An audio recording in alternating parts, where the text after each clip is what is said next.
ನಮಸ್ಕಾರ. ಮೆಗಾ ಸುದ್ದಿ ವಿಶೇಷ ಕಾರ್ಯಕ್ರಮಕ್ಕೆ ಸ್ವಾಗತ. ನಾನು ಹೇಮಕುಮಾರ್.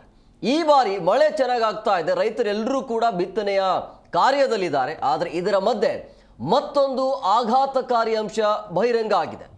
ಅಂದರೆ ರೈತರು ದಿನನಿತ್ಯ ಪ್ರತಿಭಟನೆ ಮಾಡುವಂಥ ಪರಿಸ್ಥಿತಿ ಎದುರಾಗಿತ್ತು. ರಸಗೊಬ್ಬರ ಸಿಗ್ತಾ ಇಲ್ಲ, ಪ್ರಮುಖವಾಗಿ ಯೂರಿಯಾ ರಸಗೊಬ್ಬರಕ್ಕಾಗಿ ಕ್ಯೂ ನಿಲ್ಲುವಂಥ ಪರಿಸ್ಥಿತಿ ಇತ್ತು.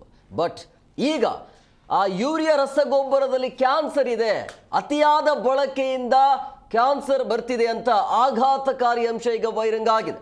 ಹಾಗಾದರೆ ಈ ರಸಗೊಬ್ಬರ ಮತ್ತು ಈ ಒಂದು ಕೃಷಿಗೆ ಏನಾದರೂ ಸಂಬಂಧ ಇದೆಯಾ ಅನ್ನುವಂಥ ವಿಚಾರ, ಪ್ರಮುಖವಾಗಿ ಕ್ಯಾನ್ಸರ್ ಮತ್ತು ರಸಗೊಬ್ಬರಕ್ಕೆ ಇರುವಂಥ ವ್ಯತ್ಯಾಸ ಏನು ವ್ಯತ್ಯಾಸ ಇದೆ ಕ್ಯಾನ್ಸರ್ ವಿಚಾರವಾಗಿ ಅಂತ ಬಂದಾಗ, ಯಾವ ರೀತಿಯಾಗಿ ಬಳಕೆ ಮಾಡಬೇಕಾಗತ್ತೆ ಈ ರಸಗೊಬ್ಬರಗಳನ್ನು, ಈ ಯೂರಿಯಾ ಮತ್ತು DAPಗಳನ್ನು. ಸೊ ಯಾವ ರೀತಿಯಾಗಿ ಬಳಕೆ ಮಾಡಬೇಕು, ಜೊತೆಗೆ ಮುಂಜಾಗ್ರತಾ ಕ್ರಮಗಳು ಅಂದರೆ ಸುರಕ್ಷತೆ ಯಾವ ರೀತಿಯಾಗಿ ಇರಬೇಕು, ಇಲ್ಲದ್ರ ಬಗ್ಗೆ ಚರ್ಚೆ ಮಾಡ್ತಿದ್ದೆ. ಇವತ್ತಿನ ವಿಶೇಷ ಯೂರಿಯಾ ಬಳಕೆ ಕ್ಯಾನ್ಸರ್ ನಿಶ್ಚಿತ.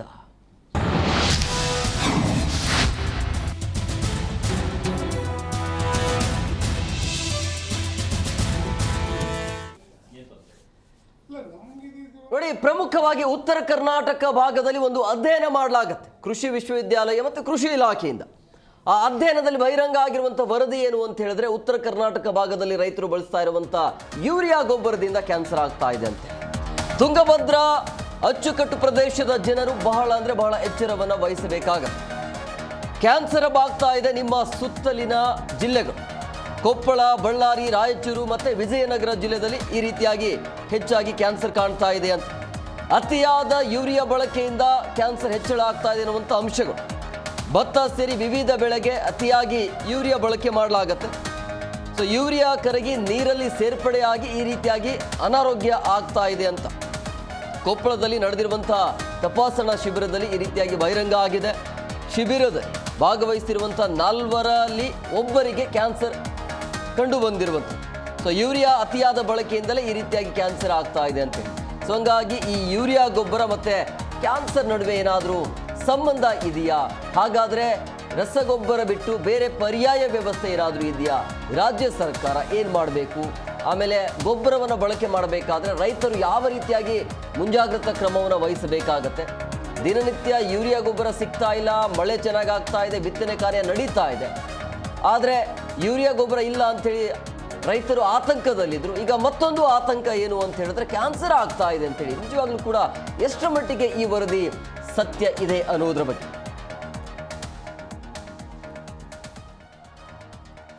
ಈ ಕೊಪ್ಪಳ, ಬಳ್ಳಾರಿ ಮತ್ತು ರಾಯಚೂರು, ವಿಜಯನಗರ ಭಾಗದಲ್ಲಿ ಈ ರೀತಿಯ ಪ್ರಕರಣ ಬೆಳಕಿಗೆ ಬರ್ತಾ ಇದೆ. ಅಂದರೆ ಪ್ರಮುಖವಾಗಿ 4ರನ್ನು ಅಧ್ಯಯನಕ್ಕೆ ಒಳಪಡಿಸಲಾಗುತ್ತೆ. ಅದರಲ್ಲಿ ಒಬ್ಬರಿಗೆ ಕ್ಯಾನ್ಸರ್ ಕಂಡು ಬಂದಿದೆ ಅಂತೇಳಿ. ಅಂದರೆ ರಸಗೊಬ್ಬರದಿಂದನ ಅಥವಾ ಕ್ಯಾನ್ಸರ್ಗೆ ಇರುವಂಥ ಲಕ್ಷಣಗಳು ಯಾವ ರೀತಿಯಾಗಿ ಅನ್ನುವಂಥ ಸಹಜವಾಗಿರುವಂಥ ಪ್ರಶ್ನೆಗಳು. ಈಗ ನಿಮಗೆ ರಸಗೊಬ್ಬರ ಹಾಕಿಲ್ಲ ಅಂದರೆ ಸರಿಯಾದ ರೀತಿಯಲ್ಲಿ ಬೆಳೆಗಳು ಕೈಗಂತೂ ಸಿಗೋದಿಲ್ಲ. ಹಾಗಾದರೆ ಇನ್ಮೇಲೆ ರೈತರು ಏನು ಮಾಡಬೇಕು? ಸರ್ಕಾರ ಯಾವ ರೀತಿಯಾಗಿ ಕ್ರಮವನ್ನು ತೆಗೆದುಕೊಳ್ಬೇಕಾಗತ್ತೆ? ಹೇಗೆ ಈ ಅಧ್ಯಯನ ಮಾಡಲಾಗಿದೆ ಅಂಥೇಳಿ, ಯಾವ ರೀತಿಯಾಗಿ ಅಧ್ಯಯನ ಮಾಡಾದ ನಂತರ ಈ ರೀತಿಯ ಒಂದು ವರದಿ ಬಂದಿದೆ ಅಂತ. ಅಂದರೆ ನಿಖರವಾಗಿರುವಂಥ ವರದಿ ಬರ್ತಾ ಇಲ್ಲ. ಬಟ್ ಒಂದು 4 ಜನರ ಪೈಕಿ ಅಧ್ಯಯನ ಮಾಡುವಂಥ ಸಂದರ್ಭದಲ್ಲಿ ಒಬ್ಬರಿಗೆ ಈ ರೀತಿಯಾಗಿ ಕಂಡು ಬಂದಿದೆ ಅಂತ ಹೇಳಾಗ್ತಾ ಇರುವಂಥ ಹಿನ್ನೆಲೆಯಲ್ಲಿ ಹೆಚ್ಚಿನ ವರದಿಯನ್ನು ಮಾಡಬೇಕಾಗತ್ತೆ, ಅಧ್ಯಯನ ಮಾಡಬೇಕಾಗತ್ತೆ ಅನ್ನುವಂಥ ವಿಚಾರ ಈಗ ಮುನ್ನೆಲೆಗೆ ಬರ್ತಾ ಇದೆ. ಸೊ ಹಂಗಾಗಿ ರೈತರು ಯಾರೆಲ್ಲ ಈ ಡಿಬೇಟನ್ನು ನೋಡ್ತಾ ಇದ್ದೀರಿ, ಬಹಳ ಎಚ್ಚರವನ್ನು ವಹಿಸಬೇಕಾಗತ್ತೆ. ಈ ರಸಗೊಬ್ಬರ ಬಿಟ್ಟು ಜೈವಿಕವಾಗಿ ಅಂದರೆ ಪರ್ಯಾಯ ವ್ಯವಸ್ಥೆ ಏನಾದರೂ ಇದೆಯಾ ಅಂಥೇಳಿ. ಅನಿವಾರ್ಯವಾಗಿ ರಸಗೊಬ್ಬರ ಅವಶ್ಯಕತೆ ಇದೆ, ಬಟ್ ಎಷ್ಟರ ಮಟ್ಟಿಗೆ ಬಳಸಬೇಕಾಗತ್ತೆ ಅಂಥೇಳಿ. ವಿಪರೀತವಾಗಿ ಬಳಕೆ ಮಾಡ್ತಾ ಇರುವಂಥ ಹಿನ್ನೆಲೆಯಲ್ಲಿ ಈ ರೀತಿಯ ಸಮಸ್ಯೆಗಳು ಹೊರಗಡೆ ಬರ್ತಿದೆ ಅನ್ನುವಂಥ, ಬಹಿರಂಗ ಆಗ್ತಿದೆ ಅನ್ನುವಂಥ ವಿಚಾರ ಈಗ ಮುನ್ನೆಲೆಗೆ ಬರ್ತಾ ಇದೆ. ಸೊ ಹಂಗಾಗಿ 1 ಎಕರೆ ಅಂತ ಹೇಳಿದಾಗ ಎಷ್ಟರ ಮಟ್ಟಿಗೆ ಯೂರಿಯಾ ಆಗಿರ್ಬೋದು ಅಥವಾ DAP ಆಗಿರ್ಬೋದು, ಅಂದರೆ ರಸಗೊಬ್ಬರ ಎಷ್ಟು ಬಳಕೆ ಮಾಡಬೇಕಾಗತ್ತೆ, ಮುಂಜಾಗ್ರತಾ ಕ್ರಮ, ಸುರಕ್ಷಿತ ಕ್ರಮಗಳು ಹೇಗಿರಬೇಕು ರೈತರಲ್ಲಿ, ಎಲ್ಲದರ ಬಗ್ಗೆ ಚರ್ಚೆ ಮಾಡ್ತೀವಿ.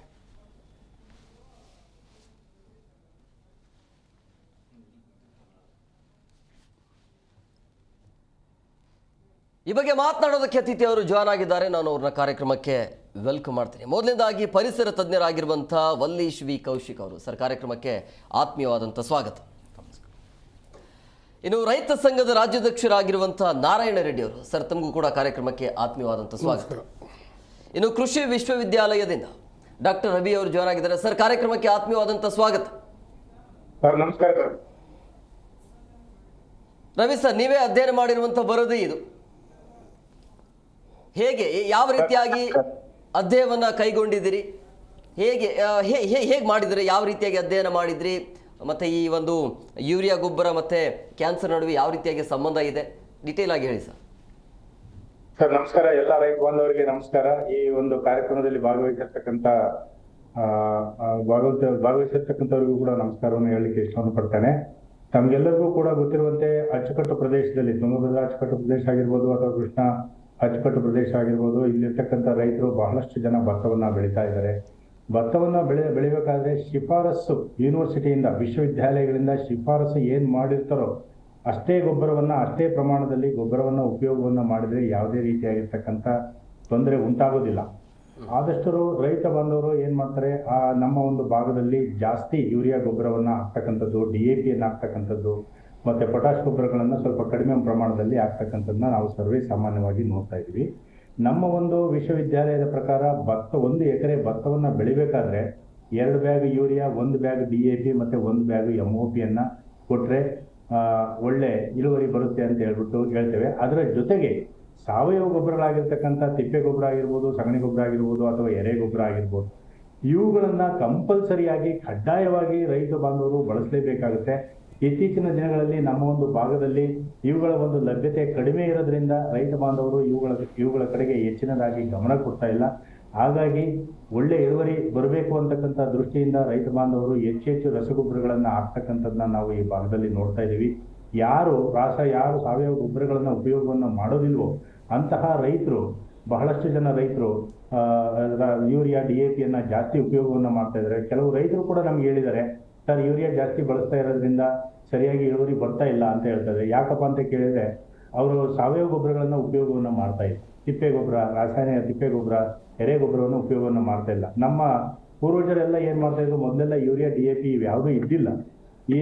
ಇದರ ಬದಲಾಗಿ ನಾವು ತಿಪ್ಪೆ ಗೊಬ್ಬರ, ಸಗಣಿ ಗೊಬ್ಬರ ಮತ್ತೆ ಎರೆ ಗೊಬ್ಬರ, ಕುರಿ ಗೊಬ್ಬರವನ್ನು ಉಪಯೋಗವನ್ನ ಮಾಡ್ಕೊಳ್ತಾ ಇದ್ವಿ. ಅವುಗಳು ಕೂಡ ಇಳುವರಿಯ ಮಟ್ಟ, ಗುಣಮಟ್ಟನೂ ಚೆನ್ನಾಗಿತ್ತು, ಇಳುವರಿನೂ ಕೂಡ ಸ್ವಲ್ಪ ಮಟ್ಟಿಗೆ ಕಡಿಮೆ ಇದ್ರೂ ಕೂಡ ಬಹಳ ಉತ್ತಮವಾಗಿ ಗುಣಮಟ್ಟ ಇರ್ತಕ್ಕಂಥ ಆಹಾರ ಪದಾರ್ಥ.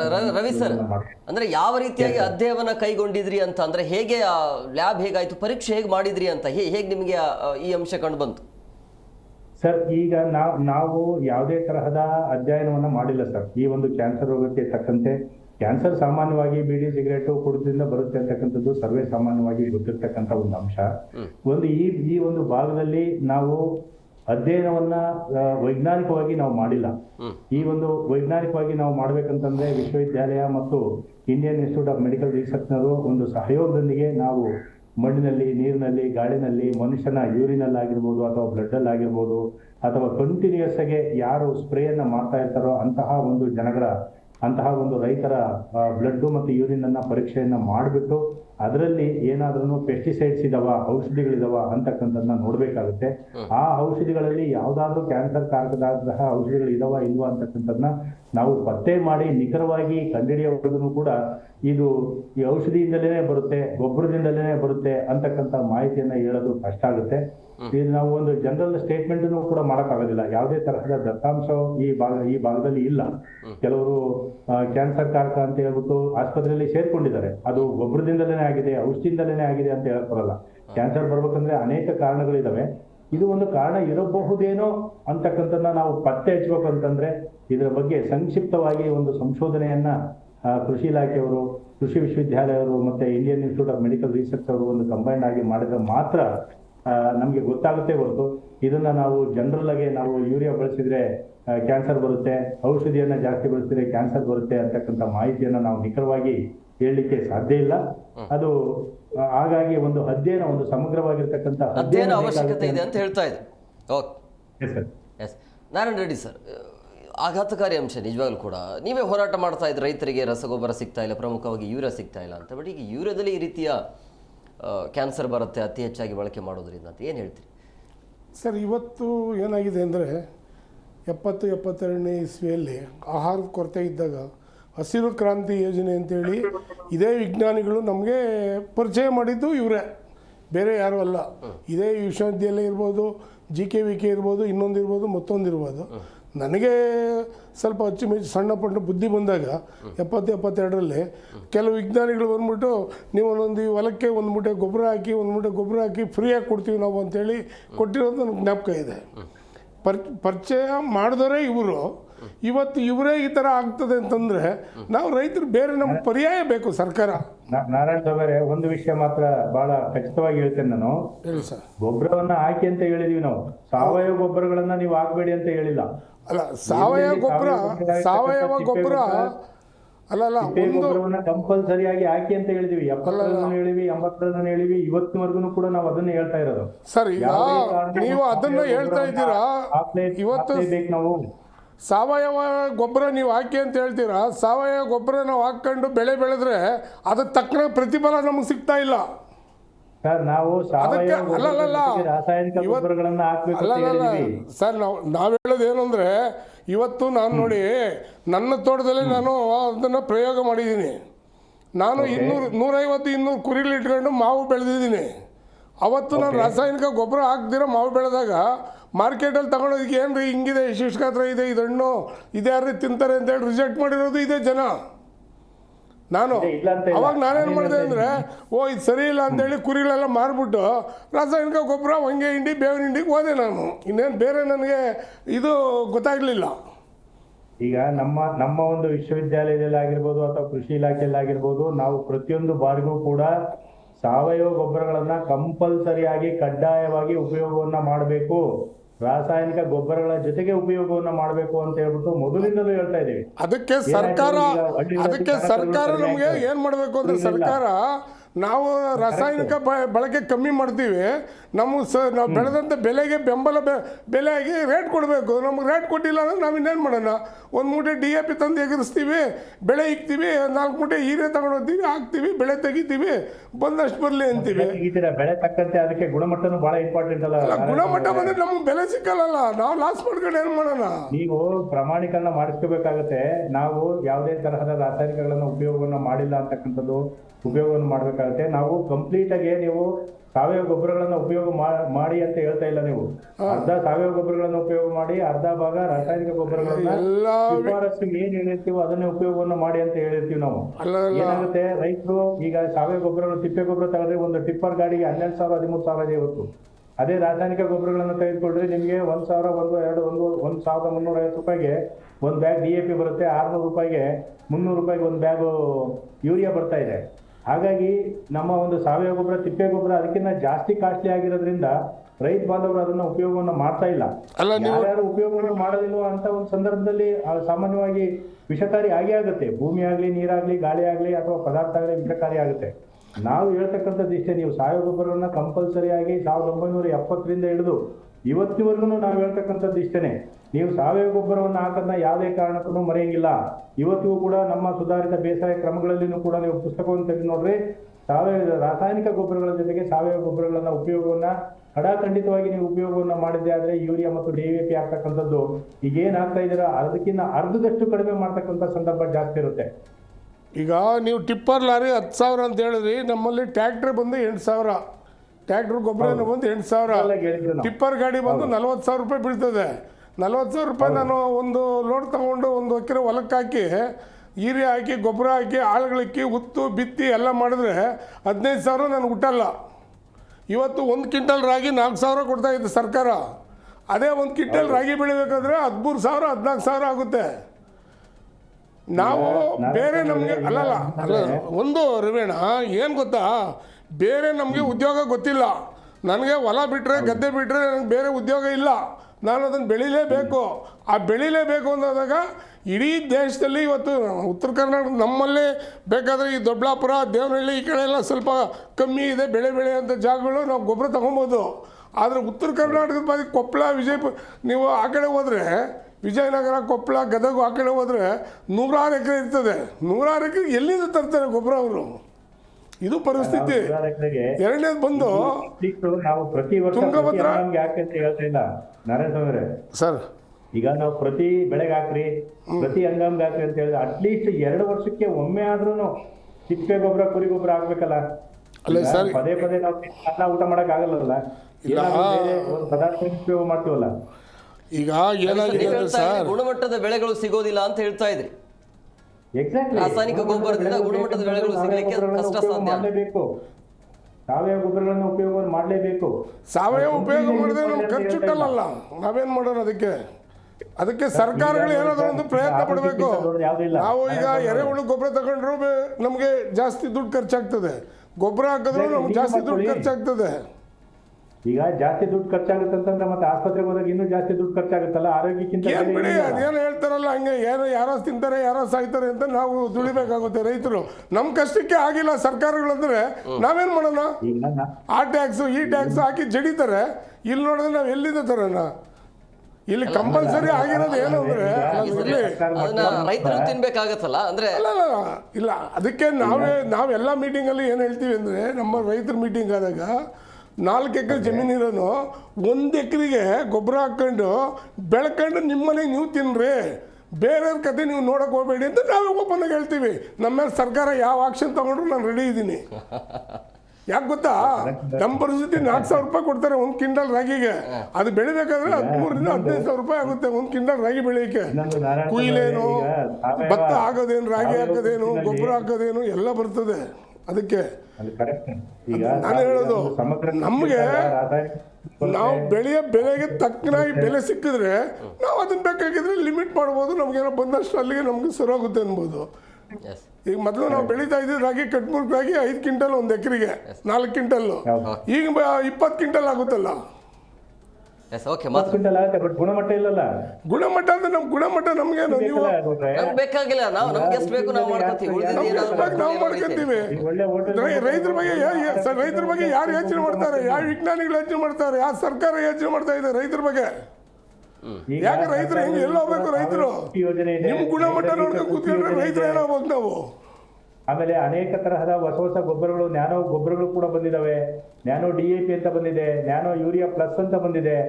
ಇವನ್ನೆಲ್ಲವನ್ನು ಕೂಡ ಸಿಂಪಡಣೆಯನ್ನ ಮಾಡೋದ್ರಿಂದ ಉಪಯೋಗ ಆಯ್ತು. ಇದನ್ನ ಬ್ಯಾನ್ ಮಾಡಿ ಅದನ್ನ ಬಿಡಿ. ನಾವು ಬ್ಯಾನ್ ಮಾಡಿ, ನಾವು ಯಾವ ಕಾರಣಕ್ಕೂ ಬ್ಯಾನ್ ಮಾಡ್ರಿ ಅಂತ. ಬೀಡಿ ಸಿಗರೇಟ್ ಕ್ಯಾನ್ಸರ್ ಬರ್ತದೆ ಅಂತಾರೆ, ಸಿಗರೇಟ್ ಫ್ಯಾಕ್ಟ್ರಿಗೆ ಲೈಸೆನ್ಸ್ ಕೊಡ್ತಾರೆ. ಎಣ್ಣೆ ಹೊಡೆಯೋದ್ರಾಗ ಕ್ಯಾನ್ಸರ್ ಬರ್ತದೆ ಅಂತಾರೆ, ಎಣ್ಣೆ ಹೊಡೆಯೋಕೆ ಲೈಸೆನ್ಸ್ ಕೊಡ್ತಾರೆ.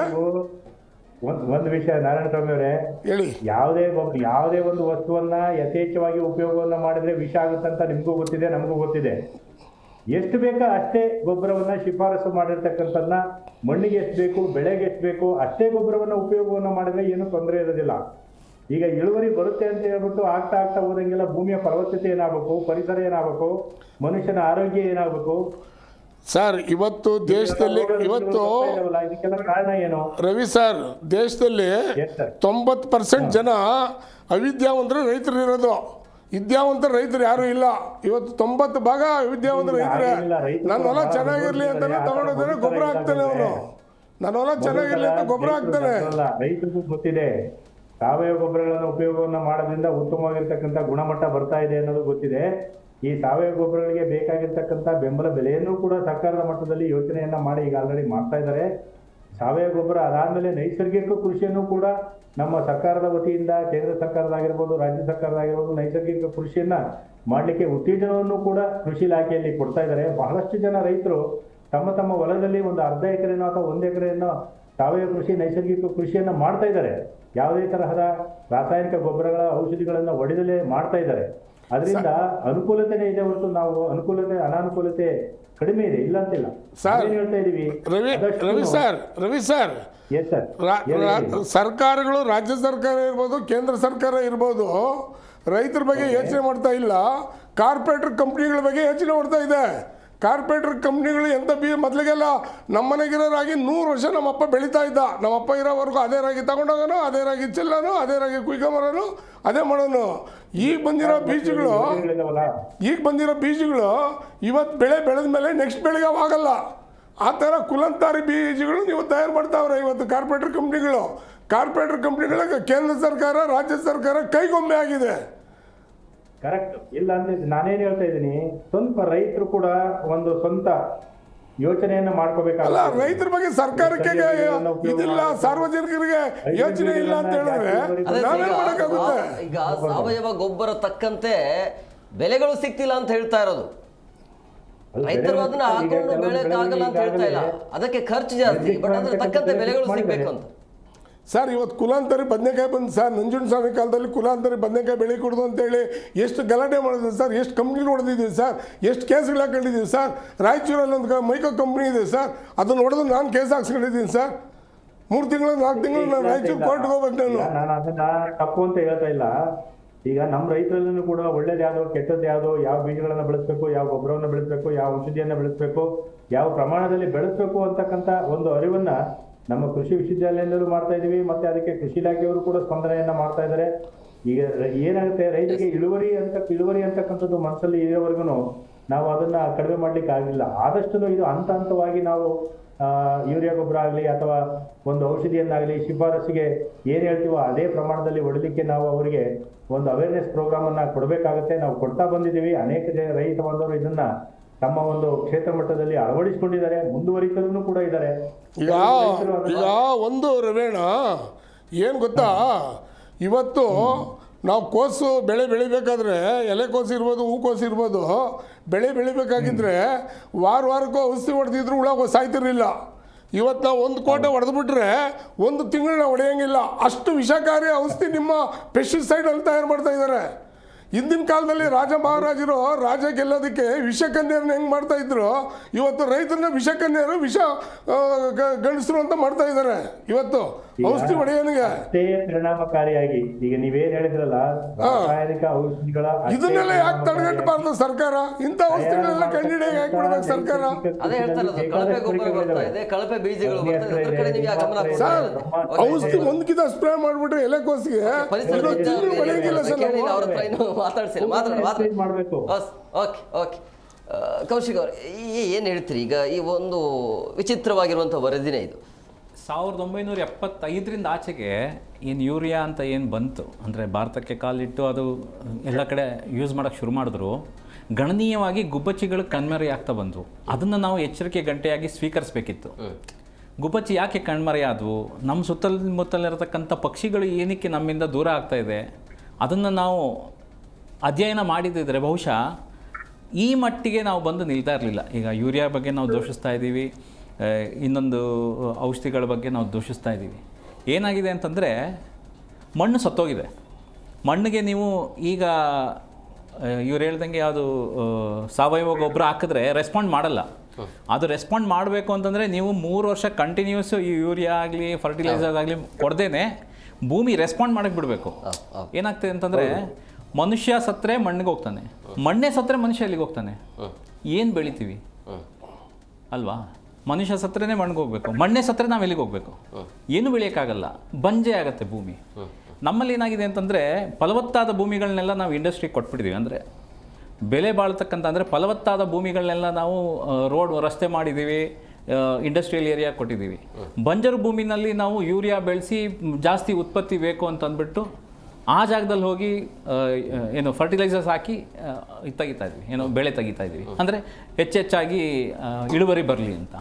ಏನಾಗುತ್ತೆ ಅಂತಂದರೆ ಈ ಇಳುವರಿ ಆಗಿ ಭತ್ತನೇ ಬೆಳೆದಿರ್ಬೋದು, ಇನ್ನೊಂದು ಯಾವುದೋ ಒಂದು ಕೃಷಿದೇ ಇಟ್ಕೊಳ್ಳಿ, ಅಲ್ಲಿ ನಾವು ಈ ಥರ ಫರ್ಟಿಲೈಸರ್ ಹಾಕ್ತೀವಲ್ಲ, ಫರ್ಟಿಲೈಸರ್ ಹಾಕಿರತಕ್ಕಂಥ ಭೂಮಿಯಲ್ಲಿ ರನ್ ಆಫ್ ಆಗೋ ವಾಟರ್ ಇದೆಯಲ್ಲ, ಅದು ಬಾವಿ ಸೇರ್ಬೋದು, ಕೆರೆ ಕಟ್ಟೆಗಳು ಸೇರ್ಬೋದು, ಇದೆಲ್ಲ ಮೀನು ತಿನ್ಬೋದು. ಅಂದರೆ ನಾವು ತರಕಾರಿ ತಿಂದ್ಬಿಟ್ಟೆ ಕ್ಯಾನ್ಸರ್ ಬರಬೇಕು ಅಂತಿಲ್ಲ, ಮೀನು ತಿಂದು ಬರುತ್ತೆ, ಈ ಮತ್ತೊಂದು ತಿಂದರೂ ಬರುತ್ತೆ. ಈಗ ಹೇಳ್ದಂಗೆ ಕೋಸು ಹೂಕೋಸು ಇವೆಲ್ಲ ಹುಳ ಜಾಸ್ತಿ ಇರ್ತದೆ. ಈಗೆಲ್ಲ ಬರ್ತಿರತಕ್ಕಂಥ ಫರ್ಟಿಲೈಸರ್ಸ್ ಏನಿದೆ ಅಂತಂದರೆ ಹಜಾರ್ಡಸ್ ಕೆಮಿಕಲ್ಸ್. ಇವು ಮನುಷ್ಯನೂ ಸಾಯ್ತಾ ಇದ್ದಾನೆ, ಈ ಕಡೆ ಪ್ರಾಣಿ ಪಶು ಪಕ್ಷಿಗಳಿಗೂ ತೊಂದರೆ ಆಗ್ತಾ ಇದೆ.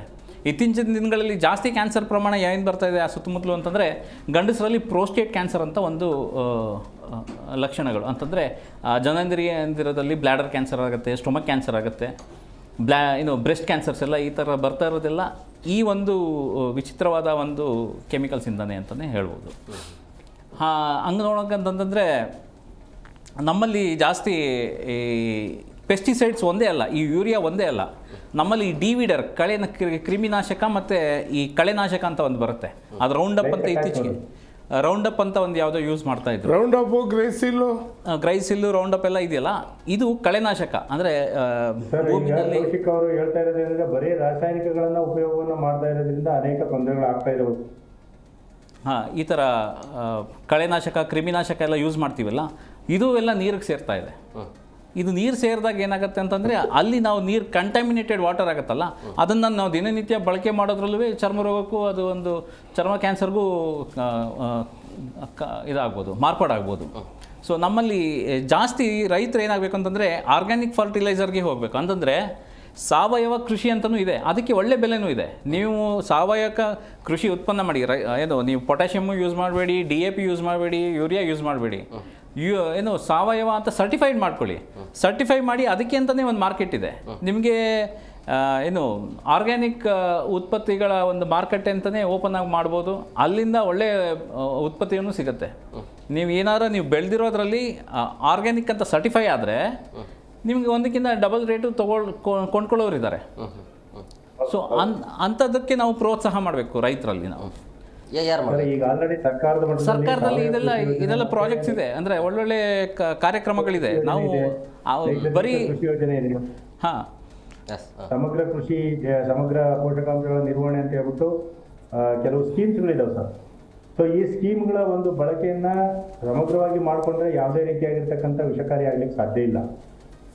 ಆಮೇಲೆ ಬರೀ ರಾಸಾಯನಿಕಗಳನ್ನ ಉಪಯೋಗವನ್ನ ಮಾಡೋದ್ರಿಂದ ಡೆಫಿನೆಟ್ ಆಗಿ ಕಂಟಾಮಿನೇಷನ್ ಆಗುತ್ತೆ, ವಿಷ ಆಗುತ್ತೆ, ನೀರುನು ಆಗುತ್ತೆ, ಗಾಳಿನೂ ಆಗುತ್ತೆ, ಆಹಾರನೂ ಆಗುತ್ತೆ, ಇಲ್ಲ ಅಂತ ಇಲ್ಲ. ನಾವೇನು ಹೇಳ್ತಾ ಇದ್ದೀವಿ, ರಾಸಾಯನಿಕ ಗೊಬ್ಬರಗಳನ್ನ ಸಾವಯವ ಗೊಬ್ಬರಗಳ ಜೊತೆ ಮಿಕ್ಸ್ ಮಾಡಿ, ಅರ್ಧ ರಾಸಾಯನಿಕ ಗೊಬ್ಬರಗಳನ್ನ ಹಾಕ್ರಿ, ಆಮೇಲೆ ಅದರಲ್ಲಿ ಸಾವಯವ ಗೊಬ್ಬರಗಳನ್ನ ಹಾಕ್ರಿ ಅಂತ ಹೇಳ್ತೀವಿ. ಸಮಗ್ರ ಪೋಷಕಾಂಶಗಳ ನಿರ್ವಹಣೆ ಅಂತ ಹೇಳ್ಬಿಟ್ಟು ನಾವು ಕರಿತೀವಿ ಸರ್.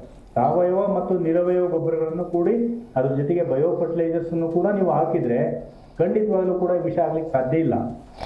ಯೂರಿಯಾದಲ್ಲೂ ನೀಮ್ ಕೋಟೆಡ್ ಅಂತಾನೆ ಸಿಗುತ್ತೆ, ಅಂದರೆ ಸ್ವಲ್ಪ ಇಳುವರಿ ಕಮ್ಮಿ ಆಗ್ಬೋದು, ನೀಮ್ ಕೋಟೆಡ್ ಅಂತ ಬರುತ್ತೆ. ಅದನ್ನು ಇವರು ಯೂಸ್ ಮಾಡಬೇಕು, ತೊಗೊಂಬರೋದು. ನಾವು ಮೈಗಳತನ ಜಾಸ್ತಿ ಬೆಳೆಸ್ಕೋಬಾರ್ದು. ಅಂತಂದರೆ ಇಳುವರಿ ಜಾಸ್ತಿ ಹೋಗಬಾರ್ದು. ನಮ್ಮಲ್ಲಿ ಎಷ್ಟು ಬರುತ್ತೋ, ಪಕ್ಕದವನ ಹತ್ರ ಪಕ್ಕದ ಭೂಮಿ ಯಾವ ಥರ ರೆಸ್ಪಾಂಡ್ ಮಾಡುತ್ತೋ, ಇವನ್ ಭೂಮಿ ಯಾವ ಥರ ರೆಸ್ಪಾಂಡ್ ಮಾಡುತ್ತೋ ಗೊತ್ತಿಲ್ಲ. ಇವನಿಗೆ 10 ಕ್ವಿಂಟಲ್ ಬಂತು, ನನಗೆ 2 ಕ್ವಿಂಟಲ್ ಬಂತು, 4 ಕ್ವಿಂಟಲ್ ಬಂತು, ಮುಂದಿನ ವರ್ಷ ಇದನ್ನ ಹಾಕಬೇಕು ಅಂತ ಮೊದಲೇ ತಲೆಯಲ್ಲಿ ಇಟ್ಕೋಬಾರ್ದು. ನಮ್ಮ ಭೂಮಿ ಯಾವ ಥರ ಅದು ರೆಸ್ಪಾಂಡ್ ಮಾಡುತ್ತೆ ಅಂತ ನೋಡ್ಕೋಬೇಕು. ಅದು ಬೇವಿನ ಹಿಂಡಿ ಕೊಡಬೇಕಾ, ಇಲ್ಲ ಅಂತಂದರೆ ಎರೆಹುಳದ ಗೊಬ್ಬರ ಕೊಡಬೇಕಾ, ಇಲ್ಲ ನನ್ನ ಭೂಮಿ ಸಾಯಿಲ್ ಟೆಸ್ಟ್ ಮಾಡ್ಕೋಬೇಕು. ಪ್ರತಿಯೊಂದು ಇದನ್ನು ಮಾಡ್ಕೋಬೇಕಂತಂದ್ರು ಏನು, ಈ ವರ್ಷ ನಾನು ಟೊಮೊಟೊ ಹಾಕ್ತಾಯಿದ್ದೀನಿ ಅಂತಂದರೆ ನನ್ನ ಭೂಮಿ ಟೊಮೊಟೊಗೆ ಹೊಂದ್ಕೊಳುತ್ತಾ, ಸಾಯಿಲ್ ಟೆಸ್ಟ್ ಅಂತ ಮಾಡಬೇಕು, ವಾಟರ್ ಟೆಸ್ಟ್ ಮಾಡಬೇಕು. ನನ್ನ ಭೂಮಿನಲ್ಲಿ ಸಿಗ್ತಾ ಇರೋ ನೀರು ಏನು ಅಂತ, ನನ್ನ ಭೂಮಿ ಯಾವ ಥರ ಸ್ಪಂದಿಸುತ್ತೆ ಅನ್ನೋದು ನೋಡ್ಕೋಬೇಕು. ಪ್ರತಿ ವರ್ಷ ನಾನು ಭೂಮಿನೇ ಸಾಯಿಸ್ತಾ ಬಂದರೆ ಕೊನೆಗೊಂದಿನ ಭೂಮಿ ನಮ್ಮನ್ನೇ ಸಾಯಿಸ್ಬಿಡುತ್ತೆ. ನಮ್ಮಲ್ಲಿ ಡಿಪೆಂಡ್ ಆಗಿರ್ತಾರೆ. ರೈತರ ಮೇಲೆ ತುಂಬ ಜನ ನಾವು ಬೆಂಗಳೂರಿನವ್ರು ಡಿಪೆಂಡ್ ಆಗಿದ್ದೀವಿ, ಮೈಸೂರು, ಇದೇ ಥರ ಜನ ಎಲ್ಲ ಡಿಪೆಂಡ್ ಆಗಿರ್ತಾರೆ ರೈತರ ಮೇಲೆ. ರೈತರು ಅದನ್ನು ಜವಾಬ್ದಾರಿಯುತವಾಗಿ ಮಾಡ್ಕೋಬೇಕು. ಅಂದರೆ ಬೆಳೆನಲ್ಲೇ ಆಗಿರಲಿ, ಪರಿಸರ ಆಗಿರಲಿ, ತನ್ನ ಸುತ್ತಮುತ್ತಲನ್ನಾಗಿರಲಿ, ತನ್ನ ಮನೆಯೇ ಎಲ್ಲನೂ ನಾಶ ಮಾಡ್ಕೋಬಾರ್ದು. ಬರೀ ಯಾವುದು ನಾವು ಡಿಪೆಂಡ್ ಆಗಿರೋದೇನು ಅಂತಂದರೆ ಸರ್ಕಾರ ನಮಗೆ ಯೂರಿಯಾ ಕೊಟ್ಟಿಲ್ಲ, ಸರ್ಕಾರ ನಮಗೆ ಕೆಮಿಕಲ್ ಕೊಟ್ಟಿಲ್ಲ ಅಲ್ಲ.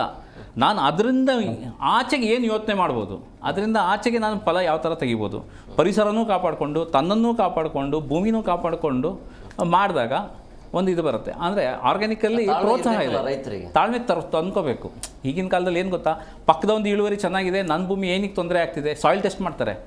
ಕೃಷಿ ಇಲಾಖೆ ಇದೆ, ಪ್ರತಿಯೊಂದಕ್ಕೂ ಒಂದೊಂದು ಇಲಾಖೆ ಅನ್ನೋದು ಇರುತ್ತೆ. ಅವ್ರದ್ದೆಲ್ಲ ಮಾರ್ಗದರ್ಶನ ತಗೋಬೇಕು. ನಮಗೆ ನಮ್ಮ ಒಂದು ಭಾಗದಲ್ಲಿ ಸಾವಯವ ಕೃಷಿಕರು ಇದ್ದಾರೆ, ರಾಸಾಯನಿಕ ಕೃಷಿಕರು ಇದ್ದಾರೆ. ಸಾವಯವ ಕೃಷಿಯಲ್ಲಿ ಬೆಳೆದಿರ್ತಕ್ಕಂಥ ಪದಾರ್ಥಗಳು ಏನಿದಾವೆ 2-3 ಪಟ್ಟು ಬೆಲೆ ಜಾಸ್ತಿ ಇದೆ. ಹೌದು, 2-3 ಪಟ್ಟು ಬೆಲೆ ಜಾಸ್ತಿ ಇದೆ. ಇಳುವರಿ ಕಡಿಮೆ ಇರುತ್ತೆ, ಬಟ್ ಬೆಲೆ ಜಾಸ್ತಿ. ನಿಮ್ದು ಸರ್ಟಿಫೈ ಆಗಬೇಕು, you are grown without chemicals ಅಂತ ಸರ್ಟಿಫೈ ಆದರೆ ನಿಮಗೆ ಒಂದಕ್ಕಿಂತ 3 ಪಟ್ಟು ನಿಮಗೆ ಇದು ಸಿಗುತ್ತೆ, ದುಡ್ಡು ಸಿಗುತ್ತೆ ಸರ್, ದುಡ್ಡು ಸಿಗುತ್ತೆ. ಬಟ್ ಏನಂತಂದ್ರೆ ಇಳುವರಿ ಅಂತಲೇ ರೈತರು ತಲೆಗೆಟ್ಕೊಂಡು ಮಾಡಬಾರ್ದು. ಇಳುವರಿ ಮೇಲೆ ಗಮನ ಕೊಡಲೇಬಾರ್ದು, ಭೂಮಿನ ಸಾಯಿಸೋಕೆ ಹೋಗಬಾರ್ದು ಸರ್. ಈಗ ನಮ್ಮ ದೇಶ ಈಗ ಆಹಾರ ಮಟ್ಟದಲ್ಲಿ ಈಗ ಸೆಲ್ಫ್ ಸಫಿಷಿಯನ್ಸಿ ಆಗಿದೆ ಸರ್. ಈಗ ಆಹಾರದ ಒಂದು ಕೊರತೆ ಇಲ್ಲ ನಮಗೀಗ. ಈಗ ಏನು ನಾವು ಕಾನ್ಸಂಟ್ರೇಟ್ ಮಾಡಬೇಕು, ಗುಣಮಟ್ಟದ ಆಹಾರವನ್ನು ಉತ್ಪಾದನೆಯನ್ನು ಮಾಡಲಿಕ್ಕೆ ನಾವು ಹೆಚ್ಚು ಒತ್ತನ್ನು ಕೊಡಬೇಕಾಗಿದೆ. ಅದಕ್ಕೋಸ್ಕರ ಸರ್ಕಾರದವರು ಸಾವಯವ ಕೃಷಿ ಮತ್ತೆ ನೈಸರ್ಗಿಕ ಕೃಷಿ, ಅದ್ರ ಜೊತೆಗೆ ಸಮಗ್ರ ಪೋಷಕಾಂಶಗಳ ನಿರ್ವಹಣೆ ಅನೇಕ ಯೋಜನೆಗಳನ್ನು ತಂದಿದೆ ಸರ್. ರೈತರು ಕೂಡ ಅದರ ಬಳಕೆಯನ್ನು ಮಾಡ್ಕೊಳ್ತಾ ಇದ್ದಾರೆ. ಅದನ್ನು ಕೂಡ ಅವರಿಗೂ ಕೂಡ ಗೊತ್ತಿದೆ, ಈ ಯೋಜನೆಗಳು ತುಂಬ ಅನುಕೂಲ ಆಗ್ತಾ ಇದ್ದಾವೆ. ಉತ್ತಮವಾಗಿರ್ತಕ್ಕಂಥ ಗುಣಮಟ್ಟವಾಗಿರ್ತಕ್ಕಂಥ ಒಂದು ಆಹಾರ ಪದಾರ್ಥವನ್ನು ಬೆಳಿಬೇಕಾಗುತ್ತೆ. ಮೊದಲೇ ಮತ್ತೆ 2ನೇ ವರ್ಷದಲ್ಲಿ ಇಳುವರಿ ಕಡಿಮೆ ಇರ್ಬೋದು ಸರ್. 3-4 ವರ್ಷ ಆದಮೇಲೆ ನಾವು ರಾಸಾಯನಿಕ ಕೃಷಿಯಲ್ಲಿ ಎಷ್ಟು ಇಳುವರಿ ಬರ್ತಾ ಇತ್ತೋ ಅಷ್ಟೇ ಇಳುವರಿಯನ್ನ ಬಹಳಷ್ಟು ಜನ ರೈತರು ಪಡಿತಾ ಇದ್ದಾರೆ ಇವತ್ತು ದಿವಸ.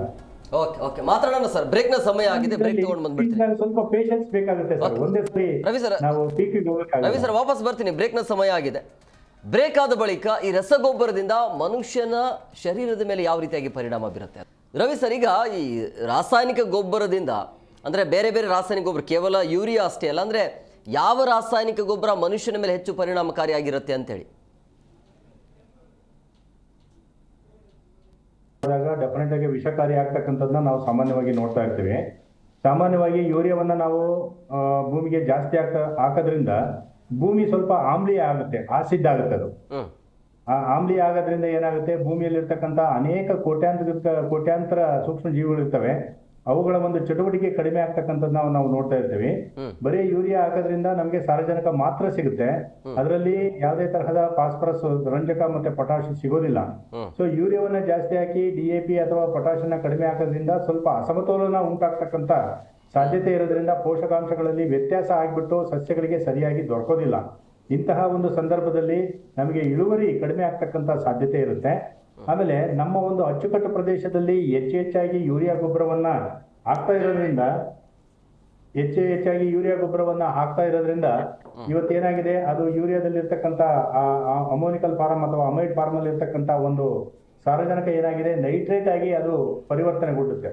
ನೈಟ್ರೇಟ್ ಆಗಿ ಅದು ಪರಿವರ್ತನೆಗೊಂಡ್ಬಿಟ್ಟು ಅದು ಅಚ್ಚುಕಟ್ಟು ಪ್ರದೇಶದಲ್ಲಿ ಒಂದು 2 ಬ್ಯಾಗ್ ಅಂದ್ರೆ 100 kg ಯೂರಿಯಾವನ್ನ ಹಾಕಿದಾಗ 70 kg ಅದು ನೀರಿನಲ್ಲಿ ಹರಿದೋಗ್ತಕ್ಕಂಥದ್ದು, ಅಂತರ್ಜಲ ಮಟ್ಟದಲ್ಲಿ ಬರ್ತಕ್ಕಂಥದ್ದು, ಮತ್ತೆ ಆವಿಯಾಗಿ ಹೋಗ್ತಕ್ಕಂಥದ್ದನ್ನ ನಾವು ಪದೇ ಪದೇ ಇಲ್ಲಿ ನೋಡ್ತಾ ಇರ್ತೀವಿ. ಸೊ ಹಾಗಾಗಿ ಈ ರೀತಿ ಈ ಒಂದು ನೀರಿನಲ್ಲಿ ಕೊಚ್ಚಿ ಹೋದಾಗ ಏನಾಗುತ್ತೆ, ನೈಟ್ರೇಟ್ ಅಂತಕ್ಕಂಥದ್ದು ಕೆರೆ ಮತ್ತು ನದಿಗಳಲ್ಲಿ ಅದು ಜಾಸ್ತಿ ಆಗ್ಬಿಟ್ಟು ಜಾಸ್ತಿ ಹಸಿರು ಬರ್ತಕ್ಕಂಥದ್ದನ್ನ ನಾವು ನೋಡ್ತಾ ಇದೀವಿ. ನೋಡಿದಾಗ ನೀವು ನೋಡ್ತಾ ಇರ್ತೀರ, ಬಹಳಷ್ಟು ಲಕ್ಸುರಿಯಸ್ ಬೆಳೆದಿರುತ್ತೆ ಅದು.